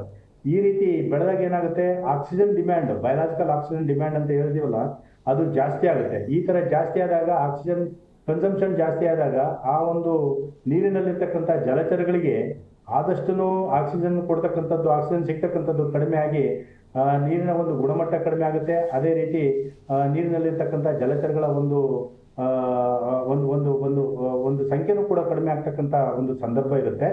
ಇಂತಹ ಒಂದು ನೀರನ್ನ ನಾವೇನಾದ್ರೂ ಕುಡಿದಾಗ ಸಣ್ಣ ಮಕ್ಕಳಿಗೆ, ಎಸ್ಪೆಷಲಿ 6 ತಿಂಗಳು 5-6 ತಿಂಗಳು ಇರ್ತಕ್ಕಂಥ ಮಕ್ಕಳಿಗೆ ಇಂತಹ ಒಂದು ನೀರನ್ನ ನೈಟ್ರೇಟ್ ಆಗಿ ಪಾಯ್ಸನ್ ಆಗಿರ್ತಕ್ಕಂಥ ನೀರನ್ನ ನಾವು ಕುಡಿಸಿದ್ದೇ ಆದ್ರೆ ನಮಗೆ ಬ್ಲೂ ಬೇಬಿ ಸಿಂಡ್ರೋಮ್ ಅಂತ ಹೇಳ್ಬಿಟ್ಟು ಕಾಣಿಸ್ಕೊಳ್ತಕ್ಕಂಥದ್ದು, ಮೆಥನೋ ಹಿಮೋಗ್ಲೋಬಿನ್ ಅಂತಕ್ಕಂಥದನ್ನ ಕಾಣಿಸ್ಕೊಳ್ತಕ್ಕಂಥದ್ದನ್ನ ನಾವು ಚಿಕ್ಕ ಮಕ್ಕಳಲ್ಲಿ ಕಾಣ್ತೀವಿ. ಬ್ಲೂ ಬೇಬಿ ಸಿಂಡ್ರೋಮ್ ಅಂತಂದ್ರೆ ಸಣ್ಣ ಮಕ್ಕಳಲ್ಲಿ ಒಂದು ಕಿವಿಯ ಮೇಲೆ ಆಗಿರ್ಬೋದು, ಮೂಗಿನ ಮೇಲೆ ಆಗಿರ್ಬೋದು, ಹಣೆ ಮೇಲೆ ಆಗಿರ್ಬೋದು, ಎದೆ ಮೇಲೆ ಆಗಿರ್ಬೋದು, ಸ್ವಲ್ಪ ಮಟ್ಟಿಗೆ ಬ್ಲೂ ಕಲರ್ ಕಾಣ್ತಕ್ಕಂಥದ್ದನ್ನ ನಾವು ನೋಡ್ತೀವಿ. ಬ್ಲೂ ಕಲರು ಅಥವಾ ಪರ್ಪಲ್ ಕಲರ್ ಕೂಡ ಕಾಣ್ಬೋದು. ಈ ತರ ಬ್ಲೂ ಕಲರು, ಪರ್ಪಲ್ ಕಲರು ಕಂಡಾಗ ಇದು ಒಂದು ನೈಟ್ರೇಟ್ ಪಾಯ್ಸನ್ ಇಂದ ಆಗಿದೆ ಅಂತಕ್ಕಂಥದ್ದು ಒಂದು ಕಾರಣ ಅಷ್ಟೇನೆ. ಈ ಬ್ಲೂ ಬೇಬಿ ಸಿಂಡ್ರೋಮು ಬರೀ ನೈಟ್ರೇಟ್ ಪಾಯ್ಸನಿಂಗ್ ಇಂದ ಅಥವಾ ಯೂರಿಯಾ ಹಾಕೋದ್ರಿಂದ ಬರುತ್ತೆ ಅಂತಕ್ಕಂಥದ್ದಲ್ಲ. ಒಂದು ವೇಳೆ ಅದು ಹೆರಿಡಿಟರಿನೂ ಆಗಿರ್ಬೋದು, ಅದರ ಜೊತೆಗೆ ಈ ಶ್ವಾಸಕೋಶದ ರೋಗಗಳಿಂದ ಆಗಿರ್ಬೋದು, ಅಥವಾ ಒಂದು ಹೃದಯದ ರೋಗಗಳಿಂದನೂ ಕೂಡ ಅದು ಬರ್ತಕ್ಕಂಥ ಸಾಧ್ಯತೆ ಇದೆ. ಇದು ಒಂದು ಕಾರಣ ಅಂತ ನಾವು ಹೇಳ್ಬೋದೇ ಹೊರತು ಇದರಿಂದಲೇ ಬಂದಿದೆ, ಇದರಿಂದಲೇ ಬ್ಲೂ ಬೇಬಿ ಸಿಂಡ್ರೋಮ್ ಆಗಿದೆ, ಮೆಥನೋ ಹಿಮೋಗ್ಲೋಬಿನ್ ಆಗಿದೆ ಅಂತಕ್ಕಂಥದ್ದನ್ನ ನಾವು ಹೇಳಲಿಕ್ಕೆ ಬರೋದಿಲ್ಲ. ಇದು ಒಂದು ಕಾರಣ ಅಂತ ಹೇಳ್ಬೋದು. ಒಂದು ಆರೋಗ್ಯದ ಮೇಲೆ ಹೆಚ್ಚಿನ ಒಂದು ದುಷ್ಪರಿಣಾಮ ಆಗ್ಲಿಕ್ಕೆ ಇದು ಒಂದು ಕೂಡ ಕಾರಣ. ಅದಕ್ಕೋಸ್ಕರ ರೈತ ಬಾಂಧವರು ಏನು ವಿಶ್ವವಿದ್ಯಾಲಯದಿಂದ ಶಿಫಾರಸನ್ನ ಮಾಡಿರ್ತಾರೆ ಅಷ್ಟೇ ಗೊಬ್ಬರಗಳನ್ನ ಅಷ್ಟೇ ಪ್ರಮಾಣದಲ್ಲಿ ನಾವು ಹಾಕಿದ್ದೆ ಆದ್ರೆ ಯಾವುದೇ ರೀತಿಯಾಗಿರ್ತಕ್ಕಂಥ ಪರಿಸರಕ್ಕೆ ತೊಂದರೆ ಆಗಲ್ಲ ಅಂತಕ್ಕಂಥದ್ದು ನನ್ನ ಒಂದು ಅನಿಸಿಕೆ sir. S Narayana Reddy sir, ಈಗ ನೀವು ಆಗಲೇ ಹೇಳಿದ್ರಿ ನಮಗೆ ಎಷ್ಟು ಬೇಕು ಅಷ್ಟನ್ನು ನಾವು ಸಾವಯವ ಕೃಷಿಯಿಂದ ಮಾಡ್ಕೋತೀವಿ, ಉಳಿದಿದ್ದೆಲ್ಲ ನಾವು ರಾಸಾಯನಿಕ ಗೊಬ್ಬರ ಹಾಕಿ ಬೆಳಿತೀವಿ, ನಮ್ಗೆ ಅದಕ್ಕಿದಕ್ಕೂ ಸಂಬಂಧ ಇಲ್ಲ ಅಂತೇಳಿ. ಹಾಗಾದರೆ ನೀವೇ ಜನರಿಗೆ ವಿಷ ಹಾಕ್ತಿರೋ ಥರ ಅನ್ಸಲ್ವಾ ನಿಮಗೆ? ಸರ್ಕಾರಕ್ಕೆ ಆ ಜ್ಞಾನ ಇರಬೇಕಲ್ಲ. ರೈತರು ಉದ್ಧಾರ ಆಗಬೇಕು ಅಂತಂದರೆ ಅವ್ರಿಗೊಂದು ಬೆಂಬಲ ಬೆಲೆ ಅಂತ ಘೋಷಣೆ ಮಾಡಿದಾಗ ನಾವು ಅದಕ್ಕೆ ಎಷ್ಟು ಬೇಕೋ ಅಷ್ಟು ಹಾಕ್ಕೊಂಡು ನಾವು ಬೆಳಿತೀವಿ.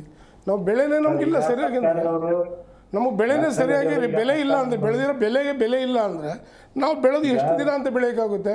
1 ವರ್ಷ ಬೆಳೆಯುವುದು, 2 ವರ್ಷ ಬೆಳೆಯುವುದು. ಈಗ ರವಿ ಸರ್ ಹೇಳ್ದಂಗೆ ಅತಿ ಹೆಚ್ಚು ಯೂರಿಯಾ ಬಳಸಿ ತೊಂದರೆ ಆಗೋದು ಅಂತಂದರೆ ತುಂಗಭದ್ರಾ ಜಲಾಶಯ, ಕೊಪ್ಪಳ, ಕನಕಗಿರಿ, ಗಂಗಾವತಿ ಅದು ಏನಿದೆ ಆ ಬೆಲ್ಟಲ್ಲಿ ಏನು ಮಾಡ್ತಾರೆ ಅಂದರೆ ಇವ್ರು ಗದ್ದೆ ಪೈರು ನಾಟಿ ಮಾಡಿಬಿಟ್ಟು ಯೂರಿಯಾ ತೊಗೊಂಡೋಗಿ ಚೆಲ್ಲಿಬಿಡ್ತಾರೆ. ಅದೇನು ಮಾಡ್ತಾರೆ ಅಂದರೆ ಹರಿಯೋ ನೀರಲ್ಲಿ ಚೆಲ್ಲೋದು. ಅವ್ರು ನಿಂತಿರೋ ನೀರಲ್ಲಿ ಚೆಲ್ಲಲ್ಲ, ಹೋಗ್ತಾ ಇರ್ತದೆ ಕಾಲುಗಳು ತುಂಬಿ ಗದ್ದೆಯಿಂದ ಗದ್ದೆ. ಅದು ಆ ಥರ ಎಫೆಕ್ಟ್ ಆಗುತ್ತೆ.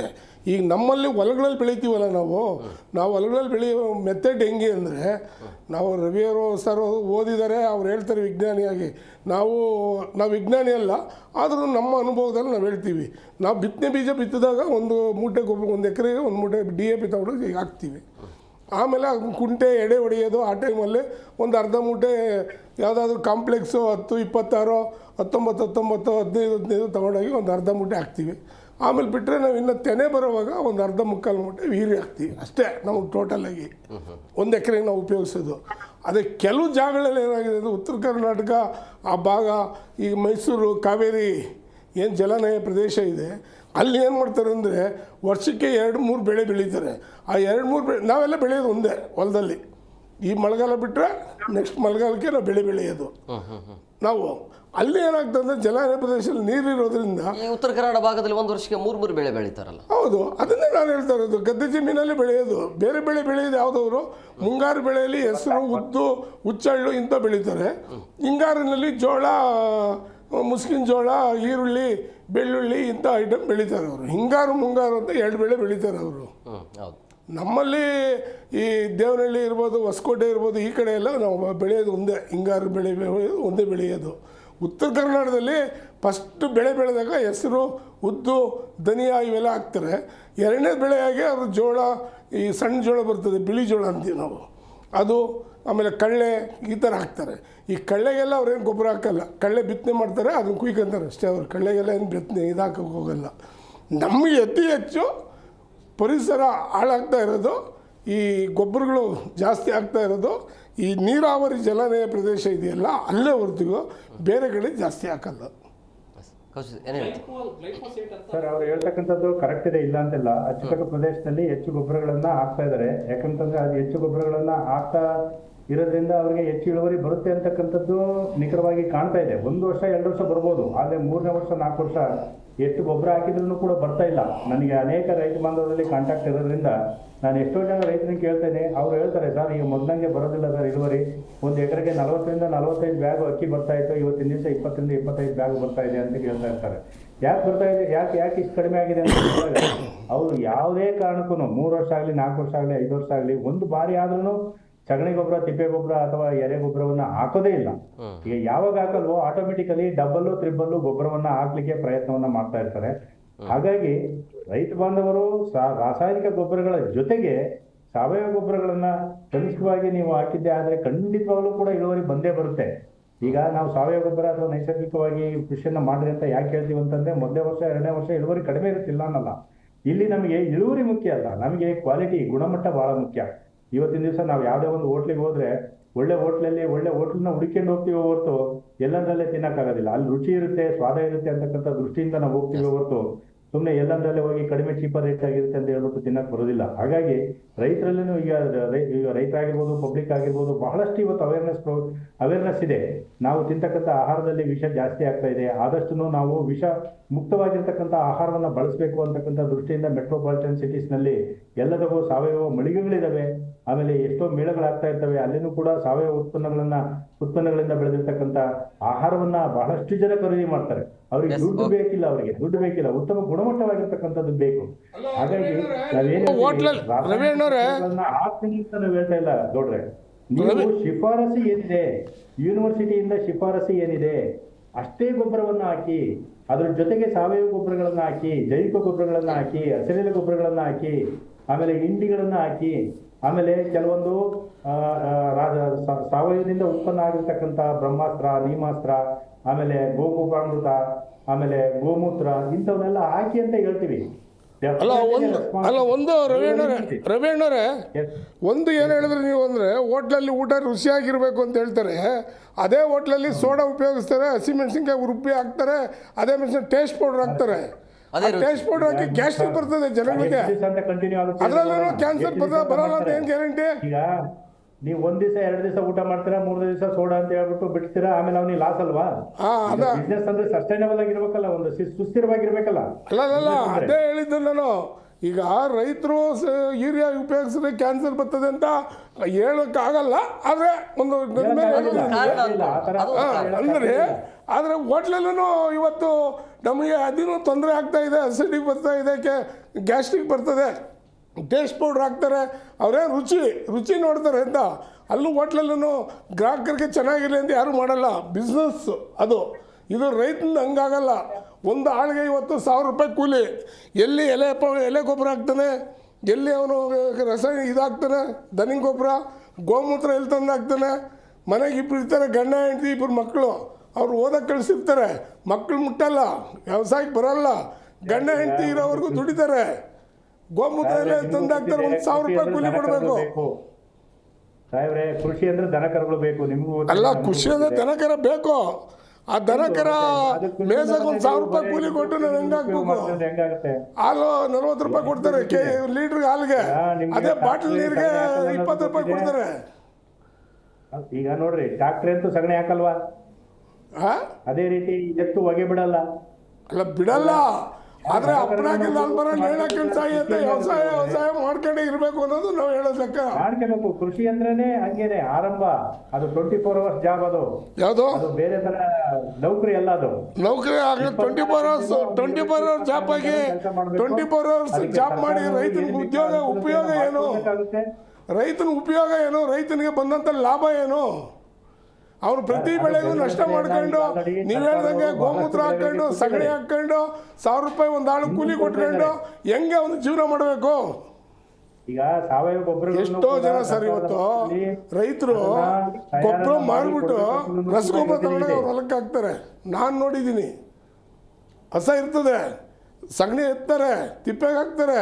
ಆ ಗೊಬ್ಬರ 4000 5000 ಒಂದು ಲೋಡ್ ಕೊಟ್ಬಿಟ್ಟು ನಮ್ಮಂಥವ್ರಿಗೆ ಅವ್ರ ಹೊಲಕ್ಕೆ ತಗೊಂಡೋಗಿ ರಾಸಾಯನಿಕ ಗೊಬ್ಬರ ಹಾಕ್ತಾರೆ. ಅವರು ಅಯ್ಯೋ ಯಾರ ಗೊಬ್ಬರ ಹೊಡೆಯೋರು ಯಾರು, ಚೆಲ್ಲೋರು ಯಾರು ಅನ್ನೋ ಒಂದು ಪರಿಸ್ಥಿತಿ ಹಂಗಿದೆ. ವಿಜ್ಞಾನಿಗಳು ಬುದ್ಧಿವಂತಿದ್ದೀರಾ, ತಾವು ಕೂಡ ಬುದ್ಧಿವಂತರಿದ್ದೀರಾ. ಇಲ್ಲ ಸರ್, ನಾನು ಓದಿಲ್ಲ. ನಾನು 4ನೇ ಕ್ಲಾಸ್ ಓದಿರೋದು. ನಮಗೆ ಒಂದು ಆರೋಗ್ಯ ಮುಖ್ಯ, ಆರೋಗ್ಯವಾಗಿರ್ತಕ್ಕಂಥ ಆಹಾರ ಮುಖ್ಯ ಅಂತಕ್ಕಂಥದ್ದಂದ್ರೆ ಇದು ಒಂದು ಭಾಗದಲ್ಲಿ ಮಾಡಿದ್ರೆ ಸಾಕಾಗಲ್ಲ. ಎಲ್ಲರೂ ಒಂದು ಹಳ್ಳಿನಲ್ಲಿ ಇರ್ತಕ್ಕಂಥ ಎಲ್ಲ ರೈತರನ್ನು ಕೂಡಿ ಮಾಡಬೇಕಾಗುತ್ತೆ. ಈಗ ನಮ್ಮ ಜಿಲ್ಲೆ, ನಮ್ಮ ತಾಲೂಕು ಆಗಿರ್ಬೋದು, ಜಿಲ್ಲೆ ಆಗಿರ್ಬೋದು, ರಾಜ್ಯ ಆಗಿರ್ಬೋದು, ಈಗ ಹಂತವಾಗಿ ನಾವು ಯಾವುದೇ ಒಂದು ರಾಸಾಯನಿಕ ಗೊಬ್ಬರವನ್ನ ನಾವು ತೆಗಿಬೇಕೇ ಹೊರತು ಖಂಡಿತವಾಗಿ ನಾವು ತೆಗಿಯಕ್ಕೆ ಬರೋದಿಲ್ಲ. ಈಗ ನಾವು ಹಾಕ್ರಿ, ನಾವೇನ್ ಹೇಳ್ತಾ ಇದೀವಿ, ನೀವು ಹಾಕ್ಬಿಡಿ ಅಂತ ಹೇಳ್ತಾ ಇಲ್ಲ. ಎಷ್ಟು ಬೇಕಷ್ಟು ಹಾಕ್ರಿ, ಶಿಫಾರಸು ಮಾಡಿರ್ತಕ್ಕಂಥದ್ದು ಅಷ್ಟೇ ಹಾಕ್ರಿ, ಹೆಚ್ಚಿಗೆ ಹಾಕಕ್ ಹೋಗ್ಬೇಡಿ. ಅದರಿಂದ ಲಾಸ್ ಆಗುತ್ತೆ ಹೊರತು, ಅದರಿಂದ ತೊಂದರೆ ಆಗುತ್ತೆ ಹೊರತು ನಾವು ಶಿಫಾರಸು ಮಾಡಿರ್ತಕ್ಕಂಥಕ್ಕೆ ಹೆಚ್ಚು ಒತ್ತನ್ನ ಕೊಡಿ. ಆದಷ್ಟು ವಿಜ್ಞಾನಿಗಳನ್ನ, ಅಧಿಕಾರಿಗಳನ್ನ ಸಂಪರ್ಕದಲ್ಲಿ ಮಾಡ್ಲಿಕ್ಕೆ ಪ್ರಯತ್ನವನ್ನು ಮಾಡಿ ಅಂತ ನಾನು ರೈತರಲ್ಲಿ ಕೇಳ್ಕೊಳ್ಳೋದೇನು ಅಂತಂದ್ರೆ, ತಮ್ಮ ಹೊಲ ಇದೆ, ಬೆಳೆ ಇದೆ, ಎಲ್ಲ ಇದೆ. ಅಣೆಕಟ್ಟು ಪ್ರದೇಶ ಬಿಟ್ಟು ಮಿಕ್ಕಿದೆಲ್ಲ ಕರ್ನಾಟಕದಾದ್ಯಂತ ತಮ್ಮ ಊರಲ್ಲಿ ಕೆರೆಗಳೆಲ್ಲ ಇರುತ್ತೆ. ಸರ್ಕಾರಕ್ಕೆ ಇವರು ಒಂದು ಪ್ರತಿಭಟನೆ ಅಂತಂದರೆ ಒಂದು ಚಳುವಳಿ ಥರ ಮಾಡ್ಕೋಬೇಕು. 3 ವರ್ಷಕ್ಕೊಂದ್ಸಲ ನಮಗೆ ಹೂಳೆತ್ತಕ್ಕೆ ಬಿಡಿ, ನೀರು ಚೆನ್ನಾಗಿ ಸಂಗ್ರಹ ಆಗುತ್ತೆ. ಆ ಹೂಳೆತ್ತಿರೋ ಮಣ್ಣು ಇದೆಯಲ್ಲ, ಅದು ಗೊಬ್ಬರ ಥರ ಕನ್ವರ್ಟ್ ಮಾಡಿಕೊಂಡು ಗೊಬ್ಬರನ ಯೂಸ್ ಮಾಡ್ಕೋಬೋದು. ಅದನ್ನ ಇಳುವರಿಗೆ ತುಂಬ ಚೆನ್ನಾಗಿರ್ತದೆ. ನಮ್ಮಲ್ಲಿ ಏನಂತಂದರೆ ಹೂಳೆತ್ತೋದಕ್ಕೆ ಸರ್ಕಾರನೇ ಬಿಡಲ್ಲ ಅಂತ ಒಂದು ಇದಿದೆ. ಸರ್ಕಾರ ಬಿಡಲ್ಲ. ಕೌಶಿಕರಣ ಏನಾಗ್ತದೆ ಅಂದರೆ, ಹೂಳೆತ್ತಕ್ಕೆ ಬಿಡಲ್ಲ ಅಂತೇನು ಇಲ್ಲ, ಬಿಡ್ಬೋದು. ಆದರೆ ಇವತ್ತಿನ ಒಂದು ಬೆಲೆ ಇದೆಯಲ್ಲಣ್ಣ, ಈಗ ಒಂದು ಟ್ರ್ಯಾಕ್ಟರ್ ತಗೋಬೇಕು ಅಂದ್ರೆ ಒಂದು ದಿವಸಕ್ಕೆ 4000 ರೂಪಾಯಿ ಬಾಡಿಗೆ ಅಣ್ಣ. ನೀರು ನಿಮಗೆ ಒಳ್ಳೆ ಒಂದು ಸ್ಟೋರೇಜ್ ಆಗುತ್ತೆ. ಹೂಳು ಚೆಂದ ಸಿಕ್ಕಿದ್ರೆ ಅದು ಗೊಬ್ಬರ ಥರ ಕನ್ವರ್ಟ್ ಮಾಡ್ಕೋಬೋದು. ನೀವು ಯೂರಿಯಾನೇ ಬೇಕು ಅನ್ನೋದು ಬದಲು ನಮಗೆ ಏನು ಹೂಳು ತೆಗಿಯೋಕ್ಕೂ ಬಿಡಿ ಅಂತ ಒಂದು ಪರ್ಮಿಷನ್ ಹಾಕೊಂಡ್ಬಿಟ್ರೆ 3 ವರ್ಷಕ್ಕೊಂದ್ಸಲ ತಗೊಂಡ್ರೆ ನೀರು ಬರುತ್ತೆ, ಸ್ಟೋರೇಜ್ ಆಗುತ್ತಲ್ಲ, ಒಳ್ಳೆ ವಾಟರ್ ಸ್ಟೋರೇಜ್ ಆಗುತ್ತೆ. ಆಮೇಲೆ 260 ರೂಪಾಯಿ ಯೂರಿಯಾ ಒಂದು ಮೂಟೆ. ಹೇಳ್ತಾ ಇರೋದು ಏನಂದ್ರೆ, ಈಗ ನೀವು ತಿನ್ನೋ ಆಹಾರದಲ್ಲಿ ವಿಷ ಆಗ್ಬಿಟ್ರೆ ಜನ ಬದುಕೋದು ಹೇಗೆ ಅಂತ ಅವ್ರು ಹೇಳ್ತಾರೆ. ಸರ್, ಅದಕ್ಕೆ ನಾವು ಹೇಳ್ತಾ ಇದೀವಲ್ಲ ಸರ್, ನಾವು ಗೊಬ್ಬರ ಹಾಕ್ತಾನೆ ಬೆಳಿತೀವಿ. ಸರ್ಕಾರ ನಾವು ಬೆಳೆದಂತ ಉತ್ಪನ್ನ ಅಲ್ಲ ಇದೆ ಅದು ಆರ್ಗ್ಯಾನಿಕ್ ಫಾರ್ಮಿಂಗ್ ಅಲ್ಲಿ ನಿಮ್ಗೆ ಆರ್ಗ್ಯಾನಿಕ್ ಸರ್ಟಿಫಿಕೇಟ್ ಇಟ್ಕೊಂಡ್ರೆ ಆಯ್ತು. ನೀವು ಬೆಳೆದಿರತಕ್ಕಂಥದ್ದು ಆರ್ಗ್ಯಾನಿಕ್ ಅಂತಂದ್ರೆ ಸರ್ಟಿಫಿಕೇಟ್ ಏನ್ ಮಾಡಿದ್ರು ಬೆಳೆ ಅಷ್ಟು ಬೆಳೆಯಕ್ಕಾಗಲ್ಲ. ಈ ಹೌದು, ಮೊದಲನೇ ವರ್ಷ 140 ಕೋಟಿ ಜನಕ್ಕೆ ಆಹಾರ ಒದಗಿಸಕ್ಕಾಗಲ್ಲ. ಅಲ್ಲ, ಭೂಮಿ ಮೊದಲನೇ ವರ್ಷ 2ನೇ ವರ್ಷ ನಿಮ್ಗೆ ಸ್ಪಂದಿಸಲ್ಲ. 3ನೇ ವರ್ಷದಿಂದ ನಿಮ್ಗೆ ಇಳುವರಿ ಬರುತ್ತೆ. ಏನೇ ಮಾಡ್ಲಿ, ಇಳುವರಿ ಬರೋದೇ 10 ಕ್ವಿಂಟಲ್ ಒಳಗೆ ಬರೋದು 1 ಎಕರೆಗೆ. ಹೌದು. 10 ಕ್ವಿಂಟಲ್ ಒಳಗೆ ಬರೋದು, ಹೌದು. 10 ಕ್ವಿಂಟಲ್ ಮೇಲ್ಪಟ್ಟು ಬರಲ್ಲ. 10 ಕ್ವಿಂಟಲ್ ಬೆಳೆದಾಗ 10 ಲಾಖ 40,000 ಆಯಿತು. ಇರಲಿ 40,000 ಆಯಿತು, ನಾನು ಲೆಕ್ಕ ಕೊಡ್ತೀನಿ. ಒಂದು ಜನರಲ್ ಆಗಿ 40,000 ರೂಪಾಯಿ ನೀನು ರಾಗಿ ಬೆಳಿತೀಯ. ನಾವು ಉಳ್ಬೇಕಾಗಿದ್ರೆ ಇವತ್ತು ಡೀಸೆಲ್ ರೇಟ್ ಏನು? 1 ಎಕರೆ ನಾವು ಉಳುಮೆ ಮಾಡಬೇಕಾದ್ರೆ 4,000 ರಿಂದ 5,000 ರೂಪಾಯಿ ಬೇಕು. ಇದಕ್ಕೆ ಸರ್ಕಾರ ಏನು ಮಾಡ್ತಾ ಇದೆ?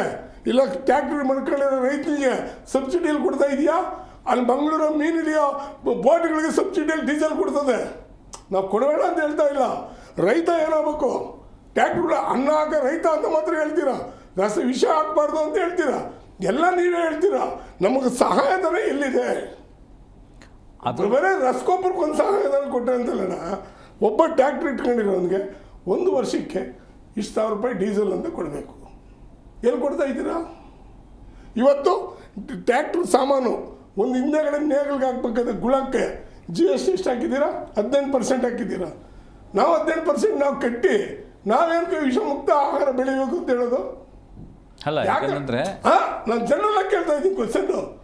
ಇವತ್ತು ನಾನು ಏನು ಹೇಳ್ತಾ ಇದ್ದೀನಿ ಅಂದರೆ, ಟ್ಯಾಕ್ಟ್ರ್ ಬಿಡಿ ಭಾಗ ಇರ್ಬೋದು, ಟ್ಯಾಕ್ಟ್ರ್ ಇರ್ಬೋದು, ಸುಮ್ಮನೆ ಏನು ಸರ್ಕಾರ ಹೆಂಗೆ ಮಾಡ್ತದೆ ಗೊತ್ತೋಣ? ಇವತ್ತು ಹೇಳ್ತೀನಿ ಕೇಳೋಣ. ಒಂದು ಟ್ಯಾಕ್ಟ್ರ್ ಬೆಲೆ 8 ಲಕ್ಷ ಅಂತದಣ್ಣ, ಸಬ್ಸಿಡಿ 2 ಲಕ್ಷ ಕೊಡ್ತೀವಿ ಅಂತ. ಒರಿಜಿನಲ್ ಟ್ಯಾಕ್ಟ್ರ್ ರೇಟ್ ಎಷ್ಟು ಗೊತ್ತೇನಣ್ಣ? 4 ರಿಂದ 5 ಲಕ್ಷಕ್ಕೆ ಸಿಗ್ತವೆ ಟ್ಯಾಕ್ಟ್ರುಗಳು. ಇದನ್ನು ಇವರು ಬೆಲೆ ಹೆಚ್ಚಿಸ್ಕೊಳ್ಳೋದು, ಅವರೊಂದಷ್ಟು ಕಮಿಷನು ಇವರೊಂದಷ್ಟು ಕಮಿಷನ್ ಹೊಡೆಯೋದು, ರೈತ ಹಾಳಾಗಿ ಹೋಗೋದು. ಅದಕ್ಕೆ ನಾವು ಹೇಳೋದು, ನಿಮಗೆ ನಾವು ರಸಗೊಬ್ಬರ ಹಾಕ್ತಿರೇ ಬೆಳಿತೀವಿ, ಏನು ಬೆಳೆಯೋದೇ ಇಲ್ಲ. ನೀವು ರಸಗೊಬ್ಬರನೇ ಕೊಡಬೇಡ್ರಿ. ನಮಗೆ ರಾಗಿ 1 ಕ್ವಿಂಟಲ್ಗೆ 20,000 ರೂಪಾಯಿ ಕೊಡಲಿ.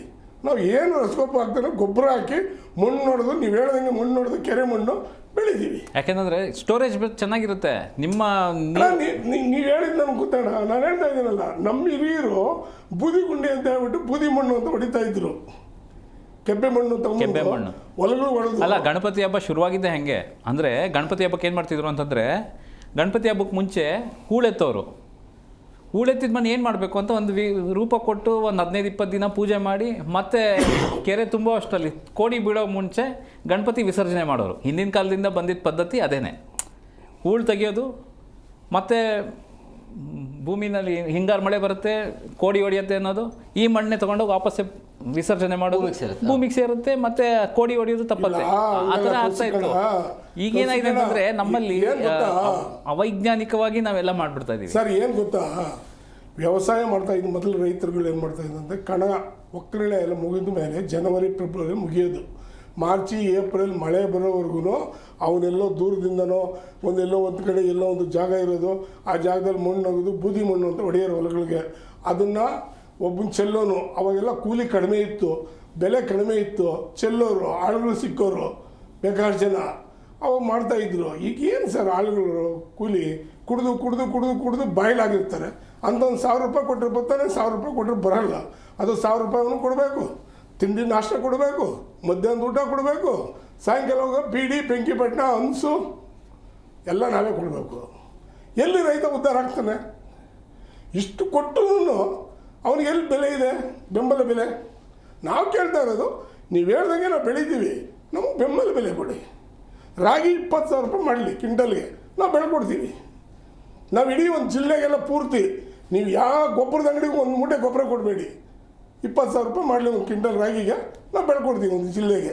ಆ ಚೆಕ್ ಪೋಸ್ಟ್ ಇಟ್ಬಿಡ್ಲಿ, ಪೊಲೀಸ್ ಇಟ್ಬಿಡ್ಲಿ, ಎಲ್ಲಿ ಒಂದೇ ಒಂದು ಮೂಟೆ ರಸಗೊಬ್ಬರ ಬರ್ಕೊಡ್ದು ಅಂತೇಳಿ ನಾವು ಬೆಳ್ಕೊಡ್ತೀವಿ. 20,000 ರೂಪಾಯಿ ಕೊಡಲಿ ಕ್ವಿಂಟಲ್ಗೆ.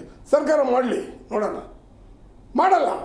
ಸುಮ್ಮನೆ ಗಾಂಧಿ ಮಹಾತ್ಮ ಹೇಳಿದ ದೇಶದ ಬೆನ್ನೆಲುಬು ರೈತ ಅಂತ. ಇವರು ಮಿನಿಸ್ಟ್ರು, ನಾನು ರೈತ ಮಗನೇ, ಸಬ್ ಇನ್ಸ್ಪೆಕ್ಟ್ರು ನಾನು ರೈತ ಮಗನೇ, IAS ಆಫೀಸರು ನಾನು ರೈತ ಮಗನೇ. ಎಲ್ಲ ಲೂಟಿಕೋರರು ಸರ್ ಇವರು. IAS ಓದಿರೋರು, KS ಓದಿರೋರು, ಇವರೆಲ್ಲ ಒಳ್ಳೆ ಇದಂತಲ್ಲ. ಇವರೆಲ್ಲ ದುಡ್ಡು ದುಡ್ಡು ದುಡ್ಡು ದುಡ್ಡು. ಇವತ್ತು ಯಾವ IAS ಆಫೀಸರು, ಒಬ್ಬ ಇಂಜಿನಿಯರು ಸರ್, 3.5 BBMP ಇರ್ತಕ್ಕಂಥ ಒಬ್ಬ ಇಂಜಿನಿಯರ್ ಮನೆಗೆ ಹೋಗಿ ಸರ್, ಕೋಟ್ಯಾಂತರ ರೂಪಾಯಿ ಸಿಗ್ತದೆ ಇವತ್ತು ದುಡ್ಡು. ಬರೀ ಸರ್ ಅದೇ ರೈತ ಮನೆಗೆ ಹೋಗೋಣ. ರೈತ ಮನೆಗೆ ರೈತರ ಪರವಾಗಿ ಸರ್ಕಾರ ನಿಲ್ತಾ ಇಲ್ಲ ಅಂತೇಳಿ ಅವ್ರು ಹೇಳೋದ್ರಲ್ಲಿ ಅರ್ಥ ಅಲ್ಲ. ಸಂಘಟಿತ ಹೋರಾಟ ಬೇಕು, ಸಂಘಟಿತ ಪ್ರಯತ್ನಗಳು ಬೇಕು. ಈಗ ಎಲ್ಲೋ ಒಂದ್ ಕಡೆ ನಾವು ಕೂಗ್ತೀವಿ, 2 ದಿನಕ್ಕೆ ಅದು ಮುಚ್ಚೋಗತ್ತೆ, ಇನ್ನೆಲ್ಲೋ ಸಂಘಟಿತ. ನೇರವಾಗಿ ರೈತರ ಮೇಲೆ ಆರೋಪ ಬಂದಿರೋದು, ರೈತರು ಅತಿ ಹೆಚ್ಚಾಗಿ ರಾಸಾಯನಿಕ ಗೊಬ್ಬರ ಹಾಕ್ತಾ ಇರೋದ್ರಿಂದ ಹಿಂಗಾಗ್ತಾ ಇದೆ ಅನ್ನೋ ಅಲ್ಲಿಗೆ ಬಂದಿಲ್ಲತ್ತೆ. ಯಾಕಂದ್ರೆ ಯಾವುದು ಗೊಬ್ಬರ ಕೊಡೋರು ಅವರೇ, ಈಗ ರೈತರ ಮೇಲೆ ಅವರೇ ಹಾಕ್ತಾ ಇರುವಂಥದ್ದು. ಅಲ್ಲ, ಇವ್ರಿಗೆ ಒಂದು ಕೃಷಿ ಇಲಾಖೆ ಅಂತಂದ್ರೆ ಒಂದು ಅವೇರ್ನೆಸ್ ಪ್ರೋಗ್ರಾಮ್ ಬರಬೇಕು. ಎಲ್ಲಿ ಇವರೇ ಕೃಷಿ ಇಲಾಖೆಗೆ ಹೋಗೋದಲ್ಲ, ಕೃಷಿ ಇಲಾಖೆ ಎಲ್ಲ ತಂಡವಾಗಿ ಎಲ್ಲ ಕಡೆ ನಿಯೋಜನೆ ಆಗಬೇಕು. ಅಂದರೆ ಮುಂಗಾರಕ್ಕೂ ಮುಂಚೆನೇ ಅವೇರ್ನೆಸ್ ಪ್ರೋಗ್ರಾಮ್ ಆಗಬೇಕು. ಪ್ರತಿಯೊಬ್ಬ ರೈತನ ಬಾಗ್ಲಲ್ಲೋ ಇಲ್ಲ ಅಂತಂದರೆ ಒಂದು ಕ್ಲಸ್ಟರ್ ಅಂತ ಇರುತ್ತೆ, ಒಂದು ಗ್ರೂಪ್ ಥರ ಮಾಡ್ಕೋಬೇಕು. ಒಂದು 8 ಹಳ್ಳಿನೋ ಇಲ್ಲ ಅಂದರೆ ಒಂದು ತಾಲೂಕು ಮಟ್ಟದಲ್ಲಿ ಹಳ್ಳಿ ರೈತರ ಜೊತೆ ಇವರು ಒಡನಾಟ ಇಟ್ಕೋಬೇಕು. ಸರ್ ಹೋಬ್ಳಿಯಲ್ಲಿ ಒಬ್ಬ ಎಂಪ್ಲಾಯ್ಸ್ ಇದ್ದಾನೆ ಸರ್, ಇಬ್ರು ಇದ್ದಾರೆ ಎಂಪ್ಲಾಯ್. ಅದಾಗಬಾರ್ದು. ಬರ್ಕೊಳ್ಳೋದಷ್ಟೇ. ಮೊದಲೆಲ್ಲ ಗ್ರಾಮ ಸೇವಕ ಅಂತ ಬಂದು ಗ್ರಾಮಕ್ಕೂ ಇಷ್ಟು ಗೊಬ್ಬರ ಹಾಕ್ರಿ, ಇಷ್ಟು ಕೃಷಿ ಇಲಾಖೆ ಹೇಳ್ತಾ ಇದ್ರು. ಇವತ್ತು ಕೃಷಿ ಇಲಾಖೆಯಲ್ಲಿ ನೌಕರಿಲ್ಲ. ಕೃಷಿ ಇಲಾಖೆ ಬರೀ ರಸಗೊಬ್ಬರ ಕೊಡೋದು ಒಂದೇ ಆಗಬಾರ್ದು, ಸ್ಪಂದಿಸ್ಬೇಕು, ರೈತರ ಜೊತೆ ಹೋಗ್ಬೇಕು, ಅವ್ರಿಗೊಂದು ಅವೇರ್ನೆಸ್ ಇರಬೇಕು. ಇದನ್ನ ಬೆಳೆದ್ರೆ ಇದಾಗತ್ತೆ, ಇದನ್ನ ಬೆಳೆದ್ರೆ ಇದಾಗತ್ತೆ ಅಂತ. ಸಾಹೇಬ್ರೆ, ಈಗ ನಾರಾಯಣ ರೆಡ್ಡಿ ಅವರು ಅಧಿಕಾರಿಗಳು ಕಡಿಮೆ ಇದ್ದಾರೆ, ಆಫೀಸ್ಗಳಲ್ಲಿ ಅಧಿಕಾರಿಗಳು ಕಡಿಮೆ ಇದ್ದಾರೆ ಅಂತ ಹೇಳ್ತಾ ಇದಾರಲ್ಲ, ಅದಕ್ಕೋಸ್ಕರನೇ ಕೃಷಿ ಸಖಿಯರ್ ಅಂತ ಮಾಡಿದ್ದಾರೆ, ಫಲ ಸಖಿಯರ್ ಅಂತ ಮಾಡಿದ್ದಾರೆ, ವನ ಸಖಿಯರ್ ಅಂತ ಮಾಡಿದ್ದಾರೆ, ಆಮೇಲೆ ಪಶು ಸಖಿಯರ್ ಅಂತ ಮಾಡಿದ್ದಾರೆ. ಅವ್ರಿಗೆಲ್ಲರಿಗೂ ಕೂಡ ನಾವು ಟ್ರೈನಿಂಗ್ ಅನ್ನ 8 ರಿಂದ 10 ಬಾರಿ ಕೊಟ್ಬಿಟ್ಟು ರೈತರಿಗೆ ಯಾವ ತರಹದ ಮೆಸೇಜ್ ಅನ್ನ ನೀವು ಪಾಸ್ ಆನ್ ಮಾಡಬೇಕು ಅಂತಕ್ಕಂಥದ್ದು ಕೂಡ ಹೇಳಿದೀವಿ. ಅದ್ರ ಜೊತೆಗೆ ಇತ್ತೀಚಿನ ದಿನಗಳಲ್ಲಿ ಸರ್ಕಾರದ ಮಟ್ಟದಲ್ಲಿ ನ್ಯಾನೋ ಯೂರಿಯಾ ಪ್ಲಸ್ ಮತ್ತೆ ನ್ಯಾನೋ DAP ಅಂತ ಹೇಳ್ಬಿಟ್ಟು ಮಾಡಿದ್ದಾರೆ. ಈಗ ನಾವು ಏನು ಸಾಂಪ್ರದಾಯಿಕ ಯೂರಿಯಾ ಐತಲ್ಲ, ಅದನ್ನ ನಾವು ಮೂಲ ಗೊಬ್ಬರವಾಗಿ ಉಪಯೋಗವನ್ನು ಮಾಡಬೇಕಾಗುತ್ತೆ. ಅದ್ರ ಜೊತೆಗೆ ಬಿತ್ತನೆಯಾದ ಅಥವಾ ನಾಟಿ ಮಾಡಿದ 30 ದಿವಸಗಳಿಗೆ ಒಂದು ಬಾರಿ ನಾವು ನ್ಯಾನೋ ಯೂರಿಯಾವನ್ನ ಸಿಂಪರಣೆ, ನ್ಯಾನೋ ಯೂರಿಯಾ ಪ್ಲಸ್ ಅನ್ನ ಸಿಂಪರಣೆಯನ್ನ ಮಾಡಬೇಕು. ಮತ್ತೆ ನಾಟಿಯಾದ 45 ದಿವಸ ಆದ್ಮೇಲೆ ಒಂದು ಬಾರಿ ನಾವು ನ್ಯಾನೋ ಯೂರಿಯಾ ಪ್ಲಸ್ ಅನ್ನ ಸಿಂಪರಣೆಯನ್ನ ಮಾಡಿದ್ರೆ ಸುಮಾರು 25ರಿಂದ 50% ವರೆಗೂ ಕೂಡ ನಾವು ಯೂರಿಯಾ ಗೊಬ್ಬರವನ್ನ ಕಡಿಮೆ ಮಾಡ್ಲಿಕ್ಕೆ ಸಾಧ್ಯತೆ ಇದೆ. ಅಲ್ಲಿ ನ್ಯಾನೋ ಯೂರಿಯಾ ಹಾಕಿದ್ರೆ ವಿಷ ಆಗಲ್ವಾ ಅದು? ನ್ಯಾನೋ DAP ಹಾಕಿದ್ರೆ, ನ್ಯಾನೋ ಯೂರಿಯಾ ಸಿಂಪಡಣೆ ಮಾಡಿದ್ರೆ ಅದು ವಿಷ ಆಗಲ್ವಾ? ನೋಡ್ರೆ, ಈಗ ಹೆಚ್ಚಿಗೆ ಹಾಕಿದ್ರೆ ಎಲ್ಲವೂ ವಿಷ ಆಗುತ್ತೆ ಇಲ್ಲ ಅನ್ನಲ್ಲ. ನಾವು ಹೇಳ್ತಕ್ಕಂಥದ್ದು 4 ml 1 ಲೀಟರ್ಗೆ ಹಾಕಿ, 4 ml 1 ಲೀಟರ್ಗೆ ಹಾಕಿ. ಸರಿ, ಅದನ್ನ ಬಡಿಯಾಗಿ ಅದನ್ನ ಸ್ಪ್ರೇ ಮಾಡಕ್ಕೆ ಖರ್ಚಿಗೆ ಮಾಡಬೇಕು ದುಡ್ಡು. ರವಿ ಸರ್, ಈಗ 1 ಎಕರೆ ಜಮೀನಿಗೆ ಎಷ್ಟು ಬಳಸಬೇಕು? ಯೂರಿಯಾ ಗೊಬ್ಬರ ಆಗಿರ್ಬೋದು ಅಥವಾ DAP ಆಗಿರ್ಬೋದು, ಎಷ್ಟರ ಮಟ್ಟಿಗೆ? ಫಾರ್ ಎಕ್ಸಾಂಪಲ್ ನಾವು ಒಂದು ಎಕ್ಸಾಂಪಲ್ ಕೊಟ್ಟು ಹೇಳ್ತೀನಿ. ಈಗ ಅಚ್ಚುಕಟ್ಟು ಪ್ರದೇಶದಲ್ಲಿ 1 ಎಕರೆ ನಾವು ಭತ್ತವನ್ನ ಬೆಳಿಬೇಕಾದ್ರೆ ನಾವು ಮೊದಲೆಲ್ಲ 2 bag urea, 1 bag DAP, 1 bag MOP ಸಾಕಾಗ್ತಾ ಇದ್ದೀವಿ. ಇವತ್ತು ಏನಾಗಿದೆ, ಜಾಸ್ತಿ ಗೊಬ್ಬರವನ್ನು ಉಪಯೋಗವನ್ನು ಮಾಡ್ತಾ ಇರೋದ್ರಿಂದ ಸರ್ಕಾರದ ಮಟ್ಟದಲ್ಲಿ ಕೇಂದ್ರ ಸರ್ಕಾರದವರು ನ್ಯಾನೋ ಯೂರಿಯಾ ಪ್ಲಸ್ ಮತ್ತೆ ನ್ಯಾನೋ DAP ಅಂತ ಹೇಳ್ಬಿಟ್ಟು ತಂದು ಬಂದಿದ್ದಾರೆ. ಅದಕ್ಕೋಸ್ಕರ ನಾವೇನ್ ಮಾಡ್ತೀವಿ, ಮೂಲ ಗೊಬ್ಬರವಾಗಿ ಸಾಂಪ್ರದಾಯಿಕ ಯೂರಿಯಾ, ಗ್ರಾಂಡಾರ್ ಯೂರಿಯಾ ಏನಿದೆ, ಮೂಲ ಗೊಬ್ಬರವಾಗಿ ಅಂದ್ರೆ ಬಿತ್ತನೆಯ ಮಾಡೋದಕ್ಕಿಂತ ಮುಂಚಿತವಾಗಿ ಅಥವಾ ನಾಟಿ ಮಾಡೋದಕ್ಕಿಂತ ಮುಂಚಿತವಾಗಿ ನಾವು 1 ಬ್ಯಾಗ್ ಯೂರಿಯಾವನ್ನ ಹಾಕ್ಬೇಕಾಗುತ್ತೆ. ನಂತರ 30 ದಿವಸ ಆದ್ಮೇಲೆ ನ್ಯಾನೋ ಯೂರಿಯಾ ಪ್ಲಸ್ ಅನ್ನ 1 ಬಾರಿ ಸಿಂಪರಣೆಯನ್ನ ಮಾಡಬೇಕು. 45 ದಿವಸ ಆದ ನಂತರ ಇನ್ನೊಮ್ಮೆ ನ್ಯಾನೋ ಯೂರಿಯಾ ಪ್ಲಸ್ ಅನ್ನ ನಾವು ಸಿಂಪರಣೆಯನ್ನ ಮಾಡಿದ್ದೇ ಆದ್ರೆ ಖಂಡಿತವಾಗ್ಲೂ ಕೂಡ ಯೂರಿಯಾ ಏನ್ ಹಾಕ್ತಾ ಇದೀರೋ 25ರಿಂದ 50% ವರೆಗೂ ಕೂಡ ನಾವು ಕಡಿಮೆ ಮಾಡ್ಲಿಕ್ಕೆ ಸಾಧ್ಯತೆ ಇದೆ.